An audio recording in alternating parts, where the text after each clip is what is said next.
Dumako naman muna ho tayo, mga boss chief amo, sir, no?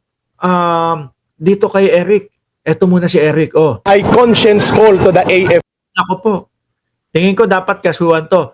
Alam nyo naman, malikot din ang isipan ni Eric, eh, no? Eto po, yung dating NPA, mga kababayan. Ilulusot niyan. Hindi niyan sasabihin na yung pagpapatalikod o pagbaklas ng suporta ng Armed Forces of the Philippines ay kudeta. Madaming tsetche-boretse yan. Pero kung aanalisahin nyo po yung mga sinasabi ni Eric, mga bossing, pagpapatalikod sa suporta ng AFP sa gobyerno ng Pilipinas. Oh, pakinggan ho natin, ha? This is an open call. Ang tawag po namin yan ay conscience call to the AF. Kita mo, may conscience call to the AFP pa daw ho. Oh. This is an open call. Ang tawag po namin yan ay conscience call to the AFP. Hindi po kodita ang gusto namin mangyari. Yan. Pag nagbaklas ng suporta, dapat kasuhan din ang kalbo na ito. Ano yan? Pagtawag ng pagtawag ng pagbaklas ng suporta ng AFP. 'Di ba? Binago nyo lang, kunyari, para hindi kayo makasuhan. Hindi din po mutiny, kundi ang AFP must abide by their constitutional mandate. At ano po yung nakasaad sa konstitusyon? Article 2, Section Article 2 daw. Dami nilang alam, sabi ni Sweetie. 3. The armed forces of the Philippines shall be the protector of the state and the people. When the government, like what we are having right now under Marcos, does not serve the interests of the people, but rather facilitates the crime of plunder. Totoo ba? Gago ka ba? Ay, sorry. Nadala lang ho ako doon sa mga sinasabi nito, mga kababayan. Hindi daw para magsilbi sa taong bayan ang Pangulo, kundi mag-serve doon sa mga plunderer o doon sa mga umaabuso, lumalapastangan sa pondo ng bayan, sa mga magnanakaw. Kaya napaano ako napaganon ako ng komento, mga kababayan eh. Dahil mulat po ang mamamayang Pilipino, sabi ko nga sa inyo, kay Pangulong Bongbong Marcos nag-umpisa ito. 'Di ba? Kaya nagkakagulo ngayon lahat. 'Di ba? Dahil po kay Pangulong Bongbong Marcos, inilalabas lahat ng Pangulo yung mga katiwalian ng mga government officials natin. Sa gobyerno ni Pangulong Bongbong Marcos. Tapos sasabihin mo, hindi nagsisilbi sa serbisyo para sa mga Pilipino o sa taong bayan ang Pangulo. GAGO ka ba? It is only proper for the AFP to stand with the side of the people. Hoy, alam mong kalbo, nangaw... Ay, ako yari ka. Nando pala si Sir, kala ko buo to kay boss, sige nga, banat, ikaw na bumanat, boss. Ngaw dyan sa lansangan. Anong interest of the people? Baka interest of the Duterte. Yan ang pinaglalaban ninyo. Kung ang administrasyong Marcos ay abusado na sana, sana, hindi ka na nakakapagsalita dyan sa lansangan. Correct. Tama. Diba, ang hilig nila dyan, ang hilig nila na hinihigpitan, martial law na, etc. May nalalaman pang silent martial law, yung mga DDS, di ba?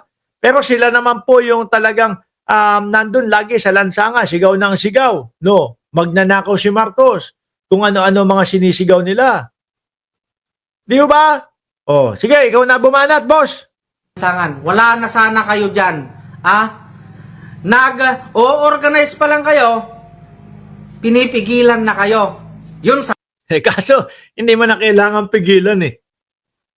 No, siguro iniisip na nga ng mga kapulisan. Yung kagaya nung kay Kiko Barsaga. Yung kay Kiko Barsaga, ano tawag dito? Kailan daw mangyayari sa A12? Siguro iniisip ng kapulisan, may people power na naman si Kiko Barsaga. People power. Sige, yaman sila dyan. Bakit, boss? Baka dagsain ng tao, araw-araw people power sa kanila. Yung iba ang ginagawa na lang para kaya nagpe-people power dahil daw po magsusolicit na lang daw ho. 'Di ba? Sabi ni Pilipinas Bangon TV, yun nga Sir Mark. Kung kailangan may pangulo tayo na gustong iayos ang kinabukasan ng sambayanan ngayon naman hinaharang nila. Kasi nga, yung mga idol nila ang matatamaan. Yung mga idol nila ang tatamaan ho, mga bossing. Kaya ganyan sila. Kaya ginagalit nila ang mamamayan at sinasabi na pakana lahat ito ni Bongbong Marcos. Hindi natin masisisi yung iba, mga uto-uto madaling mapaniwala ho. Mga bossing. Sige mga boss, ikaw na bumanat, napapagod ako Sana, ang time na sinasabi mo na ang AFP, PNP, uniform personnel, shall stand on the side of the Filipino people. Yun ang senaryo na dapat alam mo.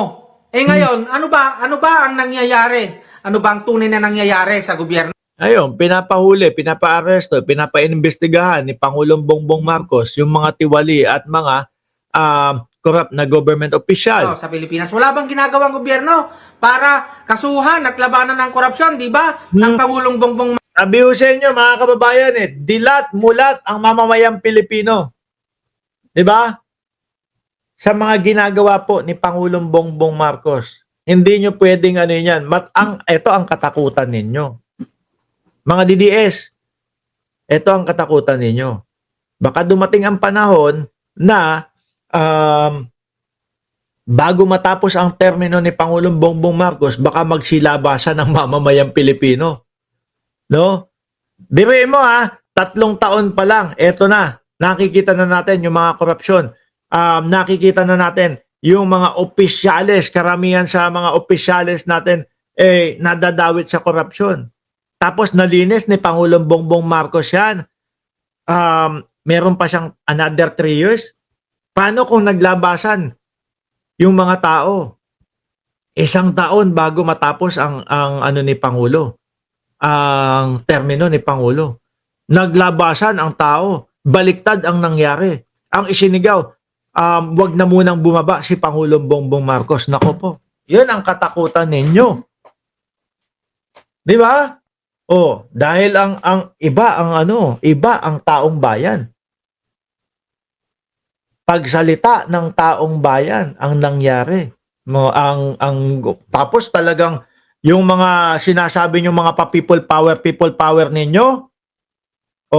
Biruin mo ako, ang mga kakamping tingin ko is baka sumuporta pa sa ganyan Bakit to, mga kababayan? Kasi sumusuporta sila doon sa mga totoong magpapaunlad ng ating bayan at makakapagpabalik ng moral ng ating bayan, mga bossing. Hindi yan mga sumusuporta doon sa kagaya ng mga puro lang, ang ginagawa lang is puro paninira lang ho sa bayan natin. Hindi ho. Diba? Paano kung kunyari nga ganun na mangyari? 2027, nakapag-isip na ang mamamayang Pilipino. Nako, ang ganda na ng inilalakad ng Pilipinas. Natanggal na yung mga natanggal na yung mga corrupt. Naipakulong na yung mga corrupt. Ito, maglalagay ng mga bago na mga tao dyan. Tapos, tumataas na ang piso. Dumadami na ang nagpapasok ng mga investment sa Pilipinas. Kasi nakikita nila talagang seryoso ang gobyerno ni Pangulong Bongbong Marcos nakapag-isip ang mamamayang Pilipino. Wag na natin pababain si Bongbong Marcos. O kaya another 6 years pa. Hindi ko nga lang alam kung paano posibleng mangyari yun. Pero yung kung paano doon sa Constitution or kung paano i-extend, hindi ko lang alam yun. Pero tingin ko kapag nakapag-isip ang mamamayang Pilipino at talagang si Pangulong Bongbong Marcos, eto na-solusyonan yung problema sa bayan na korupsyon. Hindi humalayong mangyari na sumigaw ang mamamayang Pilipino na extension kay Pangulo. Di ba?